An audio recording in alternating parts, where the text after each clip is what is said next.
Hi, I'm Yuan, but I'm also known as Tiny Girl Eats World over on Instagram, where you can find me sharing the best eats. I've traveled the globe to try food of different cuisines, from the hawker centers in Singapore to the local food that Samoan people eat. There is an amazing world of food out there, but in this series, I'm bringing you the world in your kitchen.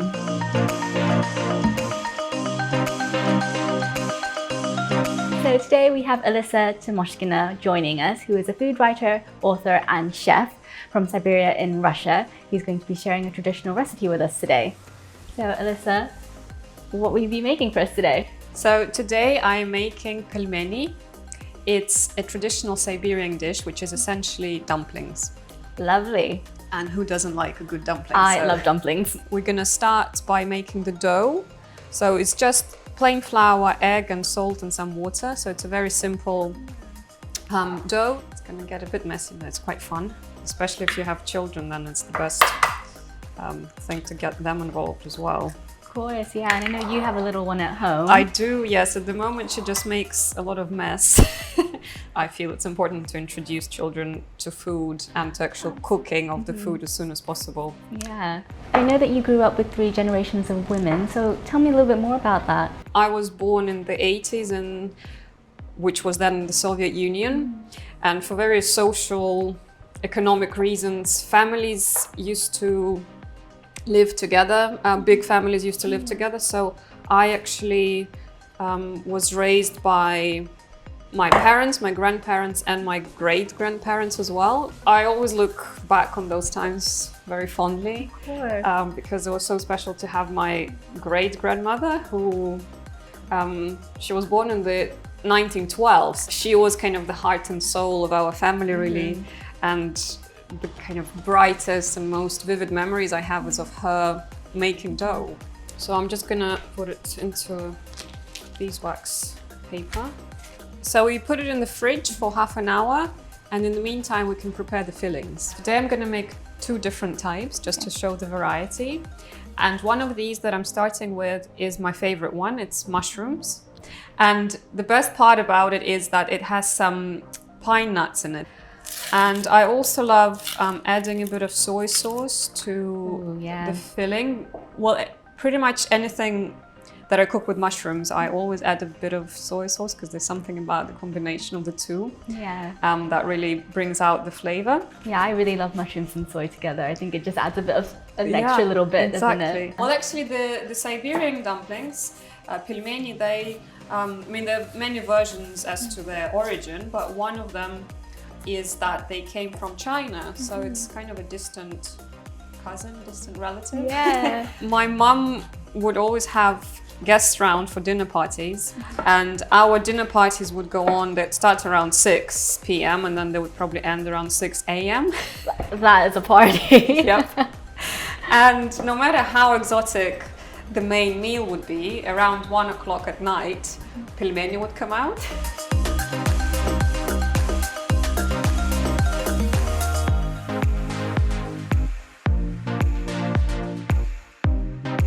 So I'm making this filling with lamb mince, a spice mix of cumin, coriander, paprika, and a bit of cayenne pepper, but also adding dill, because that's a classic. Given the fact that this is an uncooked filling, whereas the mushrooms were a cooked filling before, do they have similar cooking time? It's more or less the same, but for the raw meat, we would do 5 to 7 minutes, and for the mushrooms, it would be around 3 minutes just for the dough to cook. So this is done now. I'm just going to wash my hands, and then we're going to get to the fun part of shaping the dumplings. We've got our 2 fillings, and I think we're ready to move on to the next step. Yes, absolutely. So we're going to roll out the dough.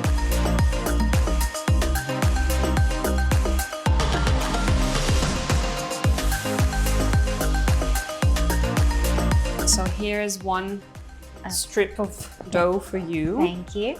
And if you'd like, you can start with the mince, and I'll do the mushroom one. Great. We're gonna use these discs to cut. the shapes, and then we're gonna use a teaspoon to fill, and I'll show you how to shape it.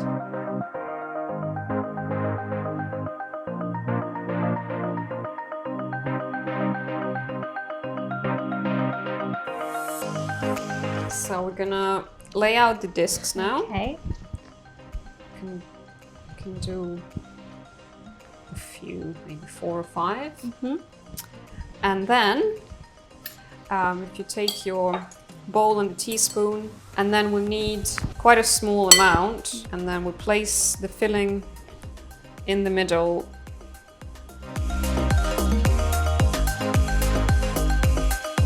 So once you have your filling, then you can pick up your disc and then just dip your finger and all the way around? All the way around, yeah. And then we shape them into a half moon shape. Yeah. Like that.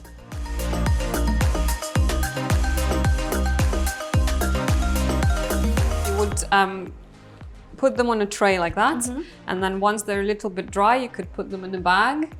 And if you have a freezer, then you put it in the freezer. But actually, it's a really fun, almost kind of a cultural icon, is to hang them in a bag outside your window. This whole like site of a tall building, you know, block of flats that has those bags hanging outside of the windows. In Russia, many people have dumpling making parties. So you just gather together with your friends or family, and you might have little nibbles on the sides, vodka sometimes. So how do we cook these? So it's super simple. We just get some water boiling, and we add quite a generous amount of salt, so 2 pinches of fine salt. Also, I like adding a stock cube in case you would like to have it as a soup. Yes, it's but just also, a bit more flavor. It just there. adds a bit more flavor, and then a few bay leaves. And then we'll cook the dumplings in batches of about 10, so that they don't kind of stick together as they're boiling. Yeah. And then once they're done, we're just gonna put them in a bowl and mix them through with some butter. And does anyone ever, flavor their butter with anything else? The traditional way would be just plain butter, but then you would add flavor through salt and lots of black pepper. You were writing the recipes for your book, Salt and Thyme.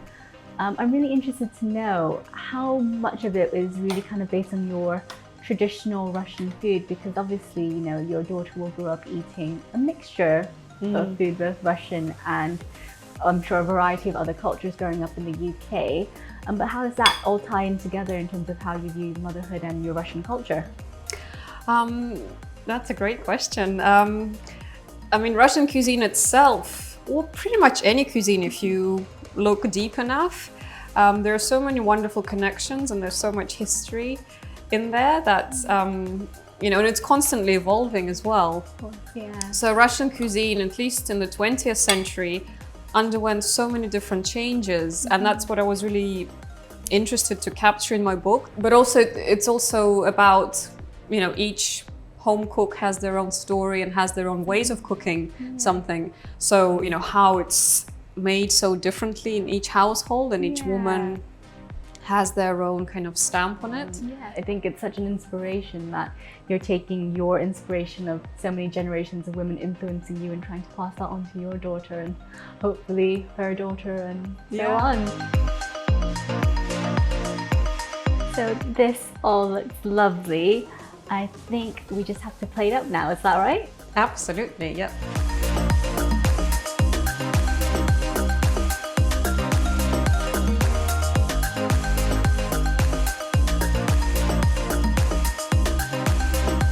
Perfect, let's dive in.